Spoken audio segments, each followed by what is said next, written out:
And just lastly, you mentioned wanting the undisputed belt after this. A lot of questions about Conor McGregor and defending the title against him after this.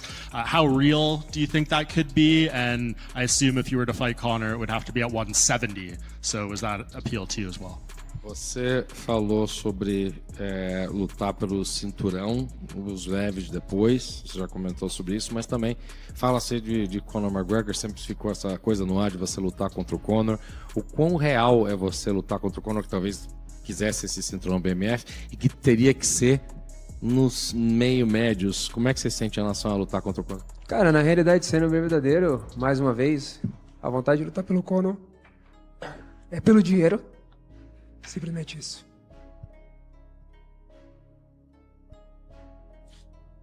Being truthful, I've always been, and I will again, to fight Conor, it would be for the money. That's it. Simply that. And the only thing that Conor has ever sold, and by sell, I mean the only thing that he's presented that he has that he doesn't, is power. Very smart. This whole industry is about more than just showing up to throw hands. You want to carry yourself like someone with genuine hunger, real intensity, and the ability to make waves when the spotlight hits brightest. And when we talk about major spotlights, this White House fight card situation is getting completely out of control in the best way possible. We're seeing announcements drop with fighters so massive that your thumb stops mid-scroll. Each new name seems to top the last one, and the buzz surrounding this whole thing has reached absolutely insane levels. I need you to be aware that that is one of the tactics and one of the things within this game. And I do wonder that. I wonder that with John Jones as well. Some of these guys that we don't see fighting 3 times a year, they contractually have to be offered that, and I believe are. And I just wish I had that information. I would be very curious. Who were you offered? When were you offered him? And why did you turn it down? I would just be curious to that. So when Conor says I'm going to fight at the White House or in the... Okay, that means he's not fighting the White House. Now, that's old news. I brought that to you months ago that Conor's not on the White House card. But him revealing this himself and saying I'm fighting on the White House or in the summer or somewhere thereabouts. Now here's what makes this fascinating. Just days out from stepping into that cage against Max Holloway in what's already a monster fight, we've got a former champion making a pretty gutsy move. Instead of tunnel vision on the guy across from him, he's already scanning the horizon for one of the most legendary figures combat sports has ever produced, that name being Conor McGregor. While the entire UFC roster seems to be forming a line to call out McGregor and grab his attention for this potential White House showdown, Charles Oliveira is officially stepping forward, making his intentions clear that he wants that smoke and believes he's earned the right to get it. McGregor's been pretty vocal that he's down to scrap with anyone, but...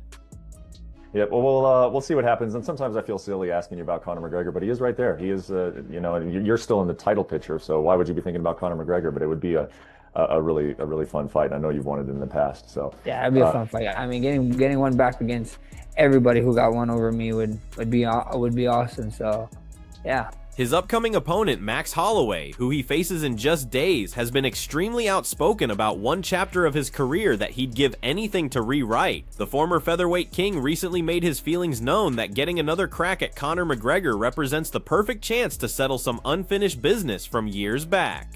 Holloway made it pretty obvious that the prospect of running it back with guys who beat him before genuinely gets his blood pumping and his competitive fire burning. But listen, for Holloway this goes way deeper than just wanting payback or trying to get even with someone. He's looking to demonstrate something much more significant. He wants to showcase to everyone just how much distance he's covered since that original encounter, how much his game has sharpened, how much more dangerous he's become. That second fight would serve as proof of everything he's accomplished since taking that loss. Dude, I fought only legends. Yeah. Who could that be? McGregor, I guess. Yeah. Yeah, I mean, outside that, there's really nobody else I could ask for that I haven't fought. What's wild is that McGregor's name keeps popping up way beyond just Holloway and Charles Oliveira in these conversations. Another legitimately terrifying contender has made his position clear that there's one particular fight missing from his collection. One matchup that represents true unfinished business. Justin Gaethje broke it down that across his entire journey, packed with absolute wars and historic battles, he shared the octagon with pretty much every legend this sport has to offer. The elite of the elite in mixed martial arts. Yet through all those incredible scraps, all those legendary opponents he's traded leather with, there's one name that has never been across the cage from him, and that's Conor McGregor. For Gaethje, that missing piece continues to stick out like a sore thumb. It's the single hole in what's otherwise a completely stacked list of opponents, and it's the one fight he's openly admitted he still needs before everything's said and done. We're talking about the type of fight that defines entire careers. Conor is saying, look, I'm going to fight. I'm going to fight this summer. And he's making it clear that he doesn't know. I mean, he's dropping the veil. I don't know if it's the White House or this summer or somewhere thereabouts, which is a very real way of saying, I got nothing. I got nothing booked. I have no clarity. And I do often wonder, and I wish I had access to this information, but so you guys understand, like from a political side, one of the great values of Conor McGregor and keeping Conor is to keep him from going somewhere else. And there's very few guys that are, but Conor is a star. If Conor was to pop up on, you fill in the blank, but if Conor was to pop up on, it right there would be meaningful for whatever that was. So one of the great values in Conor is to keep him. If he's going to offer the only monetizable commodity that a fighter has, which is the fight, the performance itself. While the rumors keep intensifying and getting wilder by the hour, McGregor himself has poured even more accelerant on this fire, cranking up the heat on what's already a blazing situation. According to Chael Sonnen, who stays plugged into this kind of intel, McGregor has been talking about competing this summer, but here's the catch. Past that general time frame, there's zero clarity on location or who he'd actually be facing. Nothing concrete exists, nothing official has been inked, it's all still floating in speculation territory. Sonnen broke it down pretty straightforward when he mentioned that if Conor just materialized on any fight card, his mere presence would add serious weight to whatever event that happened to be, regardless of what else was featured. He also touched on something crucial, that McGregor's biggest asset right now might not even be the actual fighting, but simply having his signature on a contract with a major organization, because someone with his worldwide recognition and ticket-selling ability could immediately transform any promotion just by association. Until something gets officially announced and paperwork gets signed, the question mark hanging over McGregor's next step just keeps everyone in the fight community guessing, arguing, and constantly refreshing their feeds for any updates. I need you to be aware that that is one of the tactics and one of the things within this game. And I do wonder that. I wonder that with John Jones as well. You know, some of these guys that we don't see fighting 3 times a year, they contractually have to be offered that, and I believe are. And I just wish I had that information. I would be very curious. Who were you offered? When were you offered him? And why did you turn it down? I would just be curious to that. So when Conor says I'm going to fight at the White House or in the... Okay, that means he's not fighting the White House. Now, that's old news. I brought that to you months ago that Conor's not on the White House card. But him revealing this himself and saying I'm fighting on the White House or in the summer or somewhere thereabouts. Later, Sonnen dove into the reality of what's really happening behind Conor McGregor's recent statements, breaking down the business mechanics that most people don't consider. He explained that while McGregor seems open and ready to face anyone, anywhere, at any time, it's mostly a calculated approach from a professional management standpoint. Sonnen made the point that all this chatter about the White House card or summer competition doesn't automatically translate to anything being actually scheduled or even remotely close to getting finalized. Fighters at McGregor's tier, especially someone with his mainstream appeal and contractual complexity, typically have obligations to receive fight offers on a regular basis, and keeping him connected to a promotion has more to do with handling a superstar commodity than it does with locking down any particular opponent. What you get from all this is a never-ending cycle of excitement mixed with question marks, keeping the entire combat sports world constantly guessing, never fully sure what's legitimate planning versus promotional chess moves. Conor has made his position pretty transparent that he's willing to throw down with whoever steps forward. when the belt was first introduced, that sometimes people sort of spoke down on it, and now there's this idea that Max Holloway has turned this belt into something important. Do you agree that Max has turned this belt into something that fighters should want to take, or is it just, hey, a belt is a belt? Cara, eu acho que cada um teve a sua importância. Quando começou, como foi, na forma que foi, agora o Max vindo fazendo a história dele, eu acho que cada um teve um ponto, uma chave para poder fazer cada vez mais valer esse cinturão. I think each and every fighter that actually has held it has had its importance and giving it its importance. And I think that they've had their ways, and now Max has found a way to give it even more importance to a belt like that. Meanwhile, with the BMF showdown approaching fast and attention shifting toward that championship, it's important to remember that when the BMF belt originally emerged, it didn't exactly receive serious treatment from hardcore followers or competitors. Plenty of people wrote it off as just another novelty addition to an already packed weight class, more of a marketing stunt than anything meaningful. But Charles Oliveira views the situation totally differently now, particularly considering how Max Holloway has been representing and building up that belt through his phenomenal showings. Oliveira truly thinks that every competitor who's worn the BMF title has contributed their own distinct storyline to its history, their own character and combat approach to what it represents. But from his perspective, Holloway's run and what he's accomplished with it has brought the championship a different kind of substance, a fresh level of credibility and honor, converting it from what many viewed as a publicity move into something fighters genuinely want to capture for themselves. That represents a total reversal from its original reception. Another question. You posted working with Damian Maia. Obviously, you're both so well known for your submissions. Can you just talk a little bit about what it's like when two great jiu-jitsu minds like you two work together? Cara, com certeza, 100%. Lembrando para todo mundo, a gente não tá fazendo jiu-jitsu, tá assim MMA. Damian é um cara gigante, um cara que tem uma história linda dentro do UFC. Né? É um cara que, tanto em pé como no chão, é muito bom, sabe? Tem a mentalidade, sabe fazer. Então a gente treinamos, se dedicamos. É muito bom ter um cara ali que pode te ajudar, pode falar coisas boas para ti. Então eu sou muito grato por Damian ter pelo segundo campo junto com a gente. This is huge, and I just want to remind everybody, this is not jiu-jitsu, we're actually doing MMA, so it's important to have somebody like him that it's just obviously we put the work together, we got together, we made it happen, we dedicate ourselves to this. It's so good to actually have somebody to, saying positive things, just kind of pulling you up and helping you out. So it was pretty cool to have him in his second camp.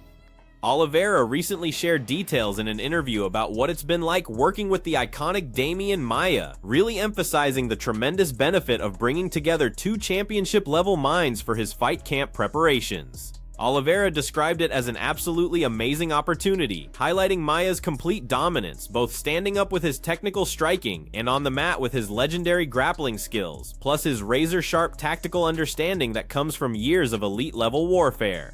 He painted their training sessions as grueling and laser-focused, stressing how much having a coach of Maia's stature and experience can improve every element of getting ready for battle, from technical game planning to psychological readiness when it's time to perform. It's a partnership that Oliveira says fills him with genuine appreciation, and he's convinced it's going to create a measurable impact once that cage door shuts. The finger point down, right, has taken on a life of its own. I feel like you always did that because, let's be honest, you're one of the coolest guys on the roster and it's a very cool thing to do. And now we're seeing other guys do it and it's not that cool. It's actually kind of shit when they do it. Do you feel like, hey, maybe I'm going to have to retire this thing because other guys are jacking my style and making it bad? I mean, it is what it is. It is what it is. We can't take it back. And if they're just going to keep, in your words, butchering it, I mean, that's on them, I think that moment transcended the sport, and it was amazing. I was saying in an interview, I saw someone with my shirt on, and I was like, oh, sick shirt, and being like, oh man, they're losing their mind with me. But then they was like telling me, I'm not even an MMA fan. I saw this clip, and then I saw your shirt at Pakistan. That's why I bought it. So that's how cool that moment was, And if guys are looking for that type of moment and that type of feeling, keep doing it. Following this period of refining his abilities with legends like Damian Maia and pushing his skills to their absolute peak, Charles Oliveira now directs his total attention toward the most significant test currently in his path, squaring off with Max Holloway for the BMF championship.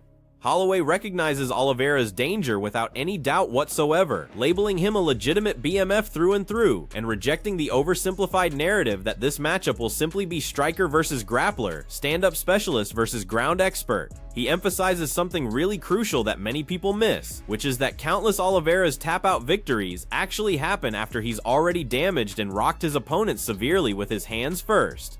It's a lethal combination of striking violence and finishing ability that makes Oliveira a wild card and completely dangerous threat for this title. With both men carrying serious knockout power and genuinely world-class abilities from every range, this battle looks set to deliver one of the most exciting competitive wars the BMF Championship has witnessed since it was created. Though interestingly, Holloway confesses that the original encounter with Charles Oliveira didn't feel right to him, leaving both fans and himself with the sense that it never truly took place, like something was missing somehow. The bout, while officially recorded in the wins and losses column, seemed unresolved in his head, an open question that's been nagging at him and that Holloway is genuinely excited to address. Now that the second fight is officially booked with the date confirmed, he's completely amped for an opportunity to make things right and demonstrate to everyone what actually occurs when these two elite competitors clash again under those bright arena lights. He's starving, and genuinely starving, not just for payback and clearing up that unfinished feeling, but to establish once and for all that he deserves his spot among the very best lightweights in the world. Outside of what goes down inside that octagon, Holloway's famous finger point down celebration, you know exactly which one, has developed its own cultural momentum. What began as his personal trademark gesture, something distinctly his, has been adopted and imitated by others throughout combat sports and elsewhere, sometimes diluting its original impact and significance along the way, but Holloway couldn't care less about any of that. That movement has grown beyond mixed martial arts. It's motivated supporters around the entire planet. From casual observers who only tune in for the biggest events, to someone on the other side of the globe who grabbed his merchandise simply because they caught that legendary moment on their timeline. Holloway views it as solid proof that certain instances genuinely go beyond the sport itself, and if other people want to chase that same vibe and attempt to duplicate it, that's their business to handle. But Charles did that Q&A with a bunch of Brazilian fans, and he said that for the point down, he has the option to stand and bang with you because he knows he can do that, but you don't have the option to take him down based on his skill set. You've also said it would be pretty BMF to submit the guy with the most submissions in the UFC. Are people overlooking your submission skills in the octagon? I mean, it is what it is, you know. Like I didn't get to show too much of my submission skills in the octagon anyway, but that would be pretty BMF, right? That'd be pretty BMF to go get it, submit the submission artist. That would be amazing, but you know, Charles can say whatever he wants. He can say whatever. I can say whatever I want. Come Saturday night. Looking at the actual fight and what's going to unfold once that cage locks, Holloway understands that Charles can talk all he wants about having every tool in the toolbox, that he can exchange strikes, that he can stuff takedown attempts, that he's complete and prepared for whatever comes his way.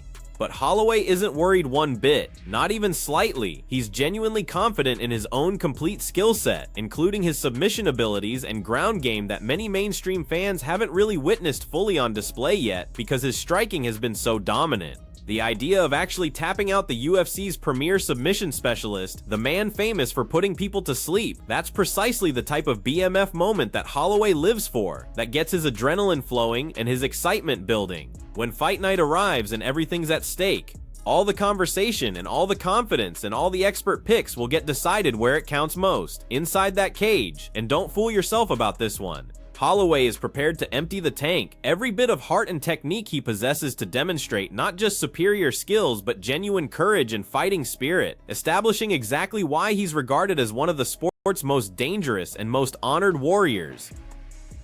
No, we don't want to see the last 10-second madness from Oliveira. Obviously I'm a big fan of both guys. I think if you're involved in MMA and you like it and you like watching it and you're a fan of the sport, you can't not be a fan of these guys. These guys are both very good. I would rather, after seeing what happened to poor Justin Gaethje when we were there live in Vegas, nobody else should have to suffer the same fate, especially not Charles Oliveira. We're about to discover on what should be an incredible evening from a different angle, and this represents an intriguing perspective from another top contender. Tom Aspinall is raising red flags before UFC 326. sending out a warning that Charles Oliveira better not get swept up in the type of complete madness that Max Holloway delivered during those final 10 seconds against Justin Gaethje.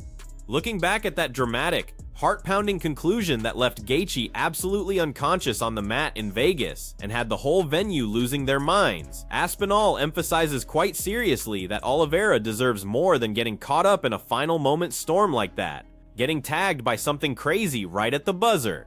It's a protective message from one championship-level fighter to another, even before the cage door gets locked, a heads up based on what he's witnessed Holloway accomplish in the past. Aspinall is stating clearly from his viewpoint that in elite-level fighting, every single moment is critical and significant, and one mistake, one instant of dropped concentration or poor positioning can flip absolutely everything immediately, potentially impacting hopes of future massive fights like the Conor McGregor opportunity that so many competitors are pursuing at this moment.